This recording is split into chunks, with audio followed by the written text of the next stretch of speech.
All right, welcome everyone. Today, we're basically becoming detectives.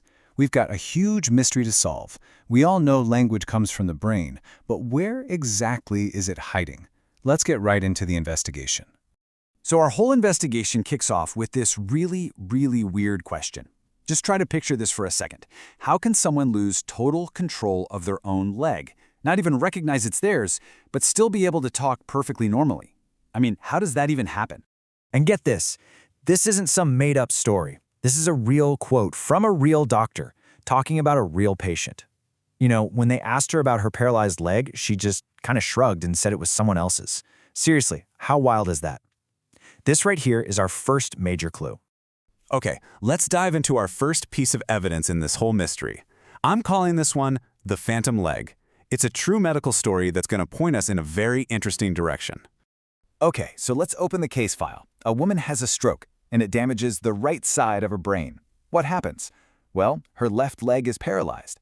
And even weirder, she can't recognize it's her own leg.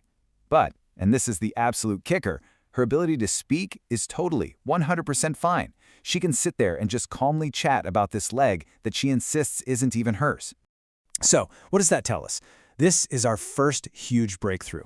If the right side of her brain got hit, but her language is perfectly okay, well, that means language isn't located there. It's just like in a detective show, right? We've just eliminated our first suspect, the right hemisphere. Boom, off the list. Now, this whole investigation we're on, it's not just for fun. There's a whole field of science that's been working on this for a long time. So let's meet the official detectives on the case. And that field has a name. It's called Neurolinguistics. These are the real-deal scientists who've been trying to solve this mystery, trying to draw a map of exactly where language hangs out inside our heads. All right, time for our second clue. And this one involves a giant iron rod and a guy's skull. Yeah, if you thought that first story was bizarre, you haven't heard anything yet.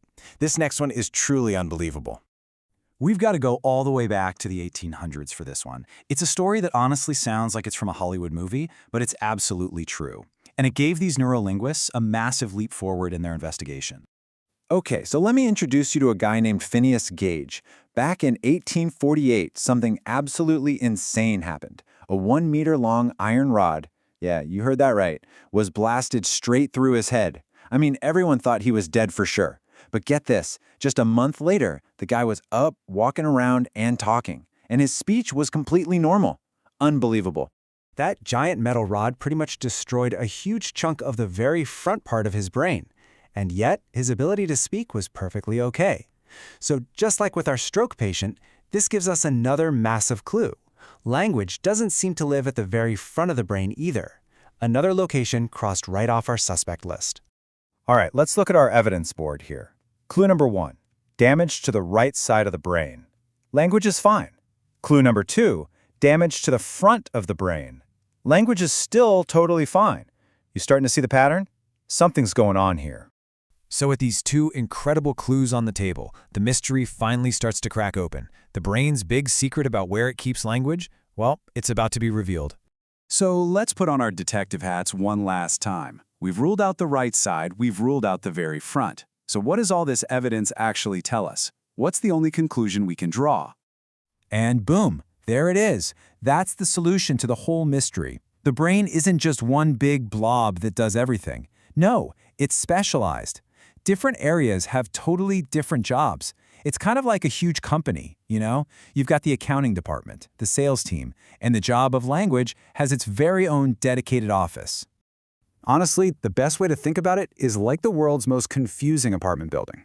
There are different rooms for different jobs. The room for recognizing your own leg is in a totally different part of the building than the room for speaking. That's why one can break down, but the other one keeps working just fine. Case solved.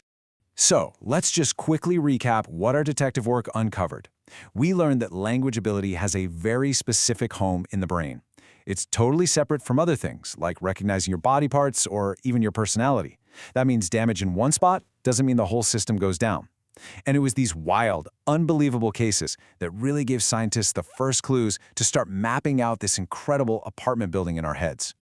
Okay, you've seen the clues, you've heard the stories, and now you know the secrets of the brain detectives. So I think it's your turn to put that new knowledge to the test. All right, you ready? I've got 3 quick questions for you. Let's see if you've really cracked this case. First one up. What's the official name for the field of study that these brain detectives work in? Question number 2. That absolutely wild story about Phineas Gage and the iron rod. Which part of the brain did his case help scientists rule out as the home for language? And last but not least, a little fill in the blank for you. The biggest takeaway today is that the brain has what kind of areas for different jobs. All right, think you got the answers? Let me know what you think for all 3 down in the comments. Seriously, I want to see what you came up with. Thanks so much for being a brain detective with me today. See you next time.